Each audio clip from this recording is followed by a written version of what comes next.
What is going on? This is Cody. That's my buddy Chris, and you are watching B-Boy 45 broadcasting from the Seacrest Studios. Of course, this is Maya, and it is another special edition of the latest news to keep you in the groove. Maya, I mean, you just have interview after interview. We've got another awesome celebrity on Skype with us today. We know him from movies. Tell us his name. Justin Bartha. Justin! How are you today? Oh, are those real applause? Yeah, full room of applause. There you go. Thanks for having me, guys. We are so excited to have you. Maya, take it away. Okay, so you got your start as a production assistant for the movie Analyze This. What made you decide to transition to being in front of the camera and acting? Well, I went to, is my voice okay? I don't want to scream, I don't want to project too loudly here. Oh, no, you're good. You're great. Okay. Yeah. So I'm from Michigan, and I moved to New York to go to college, and I didn't have any kind of connections or knowledge of the film industry, so I just decided to kind of hustle my way into any job on a film set. And I was an intern at Tribeca Productions, which is Robert De Niro's production company here in New York when I was still in college. And while I was interning there, they were making the movie Analyze This. So I asked them, can I be a production assistant? I had done that a couple times before that. But Robert De Niro was, as a lot of kind of young actors, was a hero of mine. So I just wanted to be around him. And I, there was many awkward moments of me kind of just staring at him and being starstruck.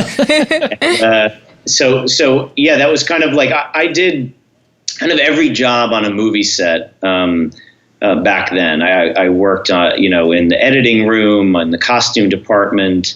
I just wanted to get experience because I just had none, and I was uncomfortable in a set, and I didn't really know how it all worked.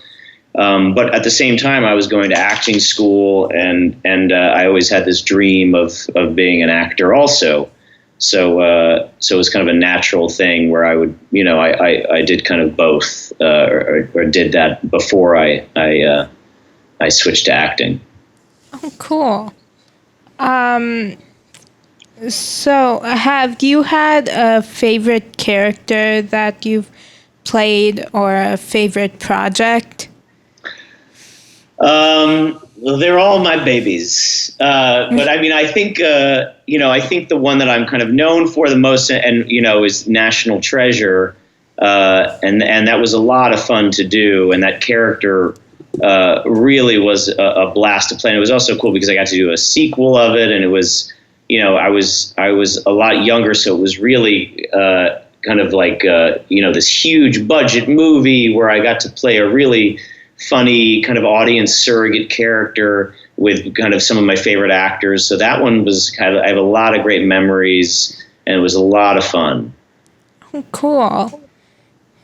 So do you have any upcoming projects that you can share with us?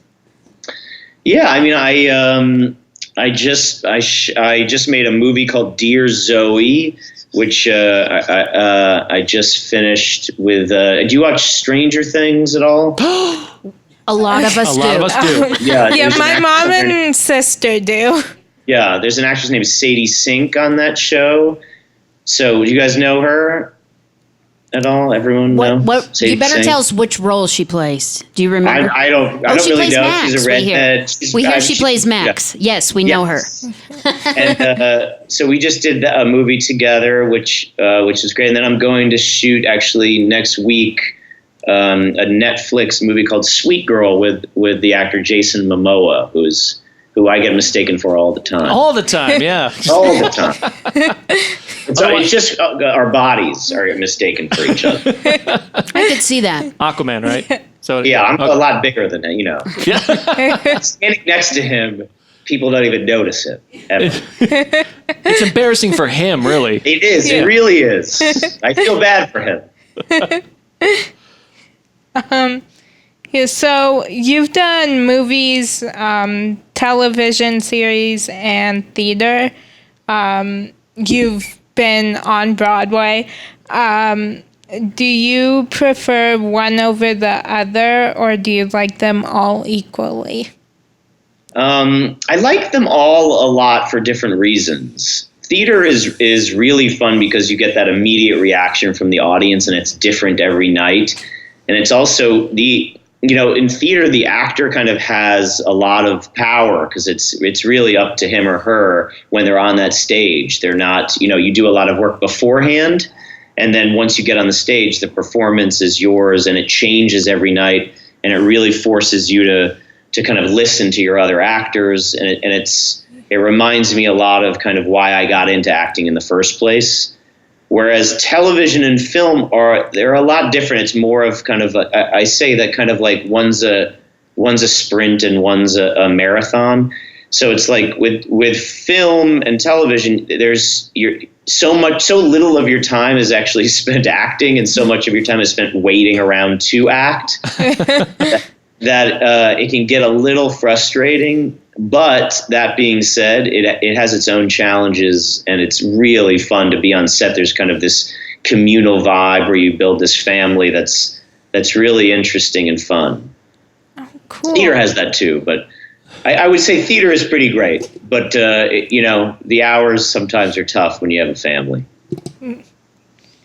Yeah. So your movie with Bradley Cooper, Ed Helms, and Zach Galifianakis.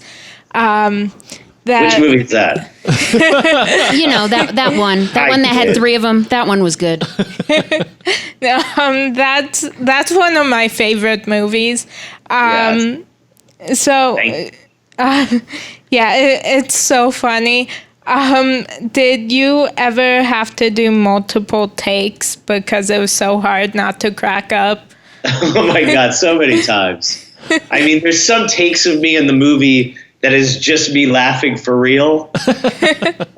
You could watch it back and be like, is that acting or is that just him reacting to mostly Zach? Because Zach Galifianakis is one of the, as I'm sure you all know, he's just one of the funniest people in the world. And I'd been a fan of his for so long, his stand-up comedy, that there was sometimes where I'd have to pinch myself and be like, it feels like I'm having my own private stand-up comedy show. I need to kind of focus a little and like stay in the zone and stay in character here, because it was just like I had a smile on my face from morning to night. It was so much fun. So the answer is absolutely. I screwed up many takes. And I would screw it up sometimes on purpose just to hear him do another funny version of a take. And they're all funny. Ed Helms and Bradley are both so funny in their own right also. And the director, Todd Phillips, who now is, people are seeing all for the Joker movie. He's such a really funny guy too. So all of us had so much fun and would just laugh constantly.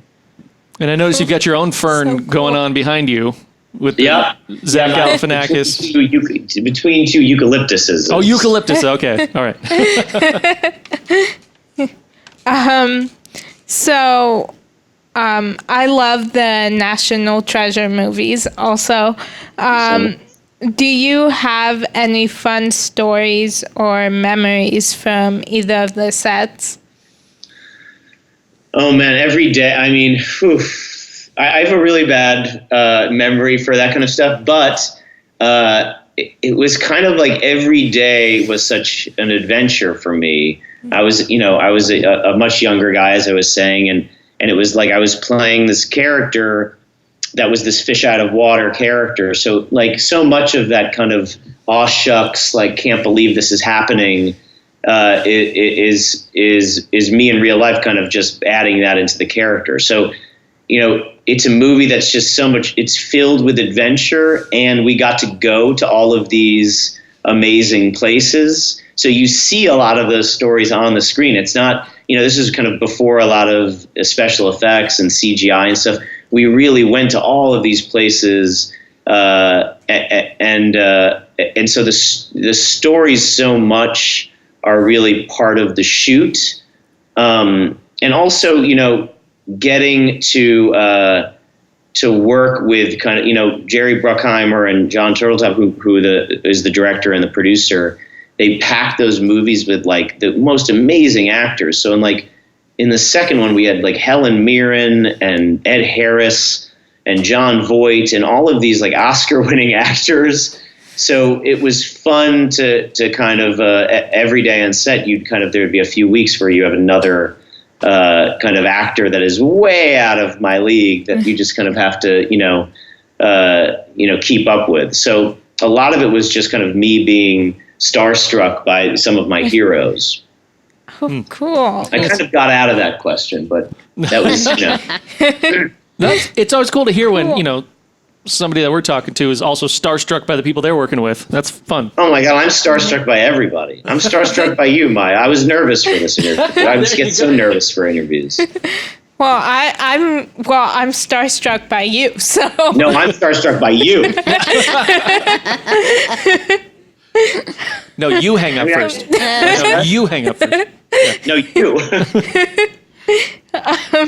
So, is there a show that you're currently binge watching? I just went to Disney World for the first time in a long time. I took my little girls to Disney World. So to prep to going to Disney World, I sat down with my kids and watched all of the old Disney movies and shows. So it wasn't kind of a binge of one thing, but it was like we watched, Lady and the Tramp, Pinocchio, Winnie the Pooh, Sleeping Beauty, Snow, like every single thing. Cause I Disney World is so expensive that I wanted to make sure my kids were so excited when we got there, because the last thing I wanted was to get there. They're like, nah, who's Lady and the Tramp? I don't care. And how was mostly all Disney stuff. Nice. And how was the trip? Did it go well? Oh man, it was so great. I like sometimes I can be a little cynical, as we all can be, but it's really tough to be cynical when you see Minnie and Mickey Mouse hugging your 3-year-old and 5-year-old daughter. I mean, it was like it wiped that right out of me, and I just started just weeping. It was so good. It was really unbelievable. So good. Yeah. So, what is your biggest pet peeve? My biggest pet peeve just in life. Yep. Yeah. I would say the first thing that comes to my mind are bad interviewers, which you are not. You are. I got nervous for a second. No, I hate doing these kind of interviews, and then no one does any research. It's like they have no idea what's going on. But this is like so refreshing. You're so good at this. I want to know how you got into this also. But I would say like pet peeve. I would say lateness and laziness are two of my pet peeves. And also, you know what? I'm going to take that back. Complaining. I don't like people that don't appreciate kind of what they have and they complain too much. And not to say that I've never done that. I have done that years ago, and it's like life is so much better when you just stop complaining and you appreciate what you have right in front of you. So I would say kind of complaining and not people that don't appreciate what they have is my pet peeve these days. And lateness. Yeah. And laziness. And bad interviewers. I don't like when people. No. What's your pet peeve? Oh. Answers that are too long? Yeah.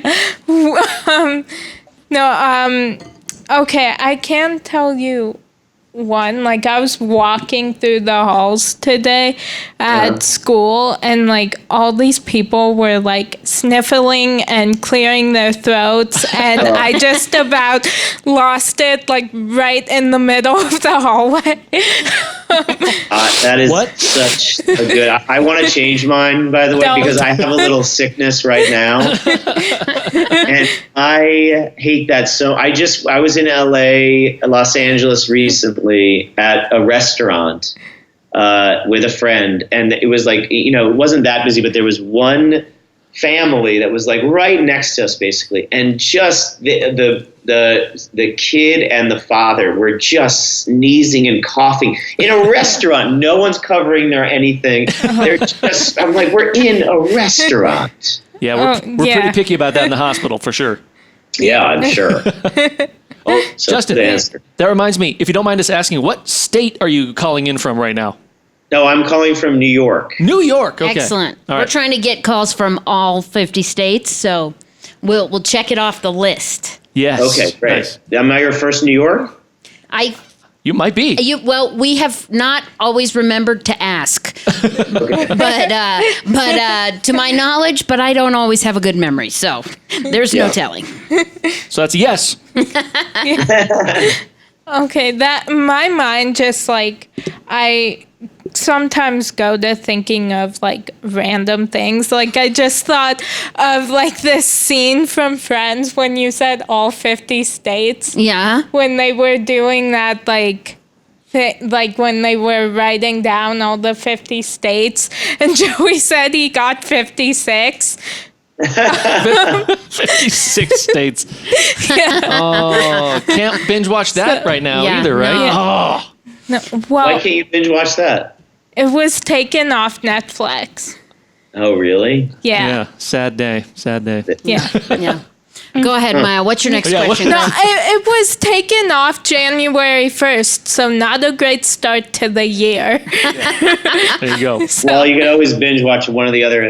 What are you binge watching right now? I'm interested. Oh, we just finished watching the Netflix show Soundtrack. Okay. Is it good? Yeah, it is. All right, great. Yeah. Is that like a musical? Yeah. It's yeah, it's good. Okay. Put it on your list. I will put it on my list. Yeah. Go ahead. We got Okay, way off so- track. Sorry. Sorry. Yeah. We distracted her. Yeah. So what personality trait has gotten you in the most trouble? Oh, man. Sarcasm for sure. Absolutely. Sarcasm has gotten me in a lot of trouble, and I've tried to curb it as I get older. It's gotten me into a lot of movies too.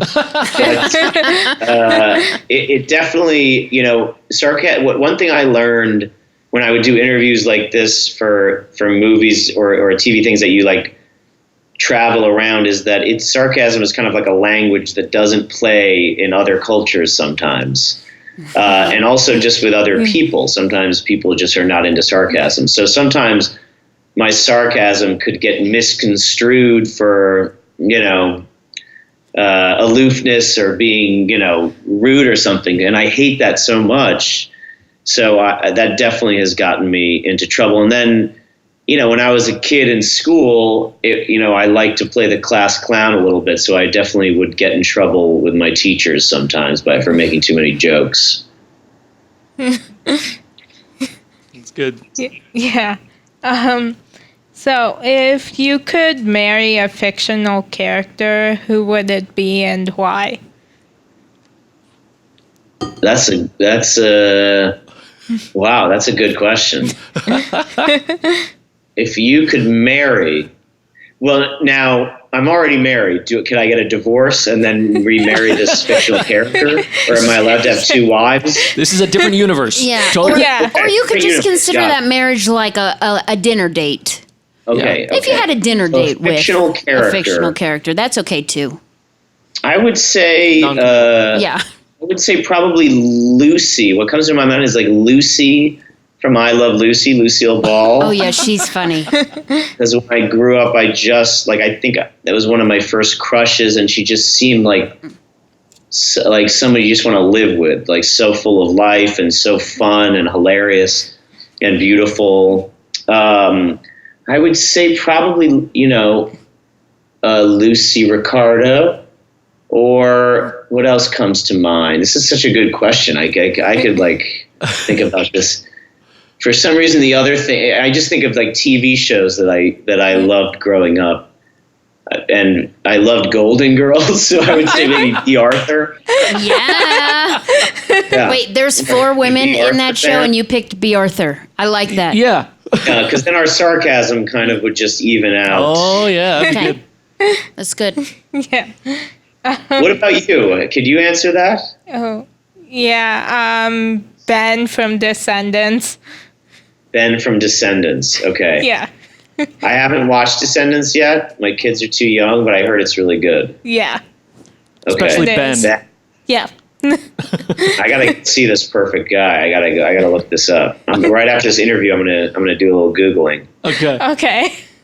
Now, he's the son of which character, Maya? Belle and the Beast. Oh, okay. The son of Belle and the Beast. Got it. Oh, okay. Belle and the Beast. Yeah, so he's it's like, probably real ugly, too. No. Oh, no, not Hairy. real ugly. No, okay. Got it.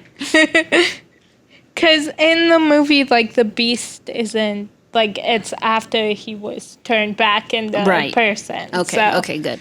Got it. Yeah. Got it. So, who would play you in a movie of your life? Oh, man. I don't think anyone would see that movie. That would be a boring, boring movie. It would be so much it would just be me making movies.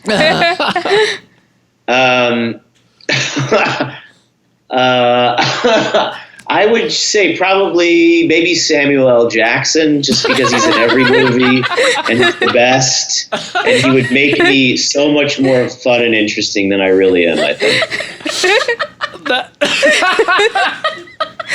That's such a good answer. Best answer ever. I mean, he definitely would do it, right? He's like, Yeah. I don't know how he does so many movies. Oh, yeah. Yeah. And he always makes, no matter what the part is, he just makes it so much fun and so interesting that, yeah, that's who I want to play me. That is the perfect Vision is answer. history right there. That is the perfect answer. Yeah. Man.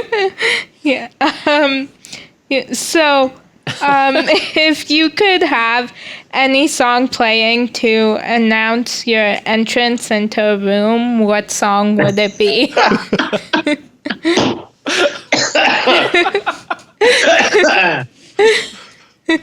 Wow. Well, that's a great question too, Maya. You got it again. Maya, you done it again.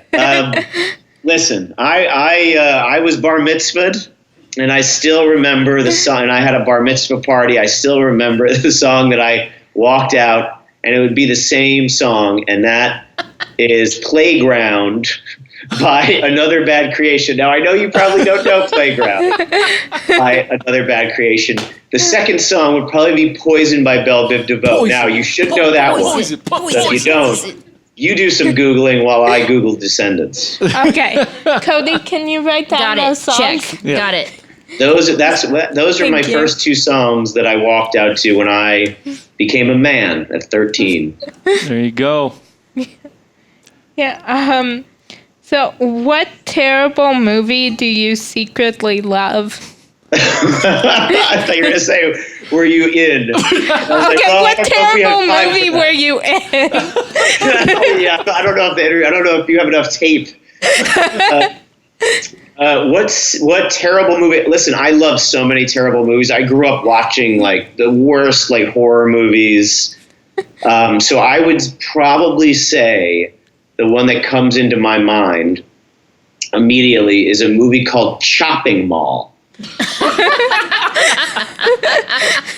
And I saw this because I was obsessed with horror movies how old are you? 17? Yeah. 17. So when I was younger than you, I started to watch these really bad horror movies because back then, yeah, it sounds so old. But, Blockbuster Video, which Google that too. But Don't worry, I got that. I'll write that down. Video. What's that? I said I'll write down Blockbuster Yeah, so she can look it up. Belle Biv But I DeVoe, know what Another Bad Blockbuster Creation. is. They're going to be like, what? Who were you interviewing? Samuel L. Jackson. So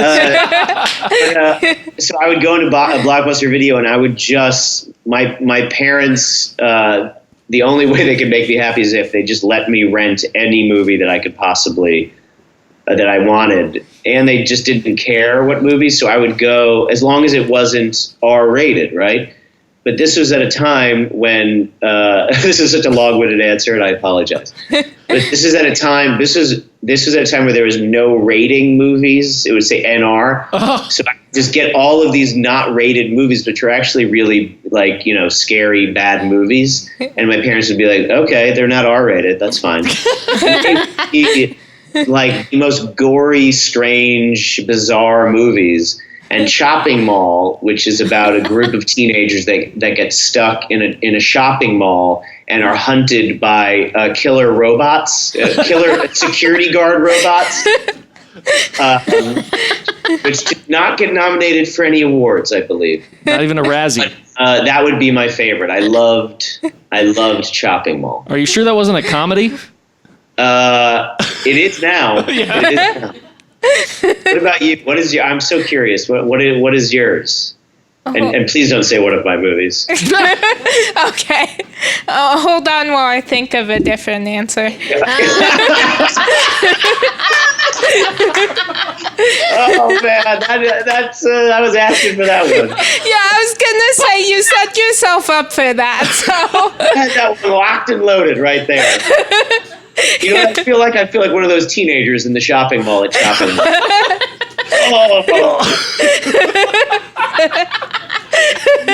You just got hunted down. And just leave it there. That was kind of the perfect answer. Next question. Next question. well, okay. Well, can I actually say Yes, This is your show, girl. Okay. Don't judge me for this. So, Does that mean you're judging me? The terrible movie that I secretly love is Ishtar. Ishtar is an underrated movie. Yeah. I like Ishtar. Yes. It's up there with Waterworld. I love movies that are. I've been in a few, and I love ones, and I'm fascinated by ones that are kind of historically seen as terrible movies. Ishtar is one of them. I totally agree with Ishtar. I'm fascinated by these movies that everyone thinks are just so terrible. But it's like the best movie ever. So But movie's great. Yeah. So when you're having a bad day, what do you do to make yourself feel better? That's a good question too. You got all the good ones.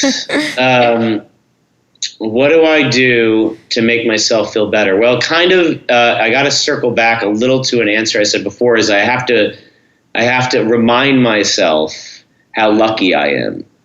You know, I'm so fortunate and so blessed in my life, and I think so many people can forget how lucky they are. So when I get into a bad mood, I sit, by myself. I try to meditate a little bit, and I try to remind myself of all the blessings I have. I have a healthy, beautiful family.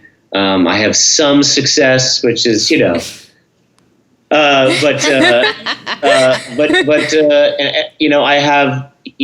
have nothing to truly be sad about, and also remind myself, this is why acting weirdly comes in handy sometimes in life, is that, a thing in acting that most actors kind of a motto to live by is you go moment to moment, right? So even if a moment is bad now, that moment will pass and another moment will come right after it. And even if that moment is bad, the moments are always changing, and all you have to do is you wait for another moment, and the power is up to you. You can make those moments what you make them.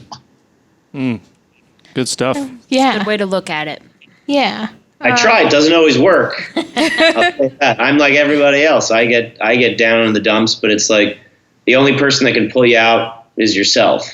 You can't depend, as much as you can depend on other people and should depend on other people. you have to, you got to get it. You got to get out of your own head and keep moving and think about all the blessings you have. Do you have a motto or quotation that you live by? I have, I'm sure I have. I definitely tell myself some things, and now that I have kids, I like all these things that I try to live by. I try to, bring them up with my kids. I would say it goes along a little bit with what I just said, but it is a quotation from a book / movie that I love. It's probably maybe one of my favorite movies called Being There. And it's by a guy named Jerzy Kosinski. And it's simple. It's just life is a state of mind. And it goes a little bit with what I just said, where it's life is a state of mind. You control what your state of mind is. So that's something that I try to live by. Oh, I like that. And also, one more, the one I tell my kids that I try to also live by is you get what you get and don't be upset. There you go. Yeah. So my last question for you is who do you consider to be a real life superhero and why?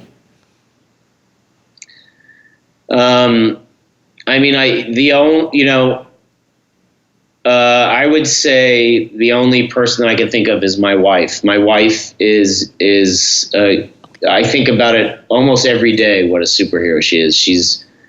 She works so hard. She's so kind and loving, and she really is an amazing mother, and is, and I don't know how she does it all, and doesn't hit me upside the head constantly. Because living with me ain't easy, Maya. Let me tell you.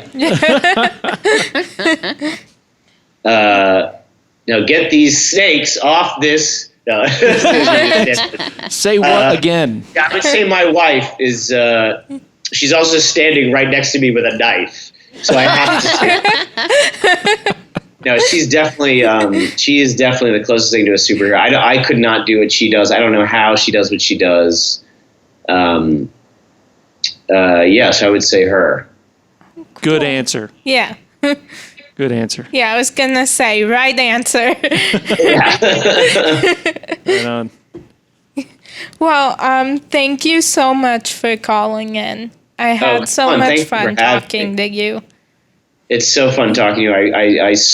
I'm honored that you asked me on, and I so appreciate you taking the time and asking probably better questions than I've had in 99% of the interviews that I've done, and the other 1% were probably on mistake. Well, it was an honor having Samuel L. Jackson on the show today. That's right. Yeah. Thank you. Justin, yes, thank you for your time, my friend. Yeah, I'm still starstruck, so I don't really know what I said during this interview, so... Well, let me know what star is in the room with you. He's looking at us, yeah. Yeah. No, I'm looking at the cardboard cutout of Ryan Seacrest. There you go. Perfect. Makes a lot more sense to me. All right, Justin. Well, thanks thank you, again. Maya. I really appreciate it. Have a wonderful 2020. Let's do it in 2020. You too. Happy New Year. Thanks, Justin. All right. Life is a state of mind. All right. Bye. Bye.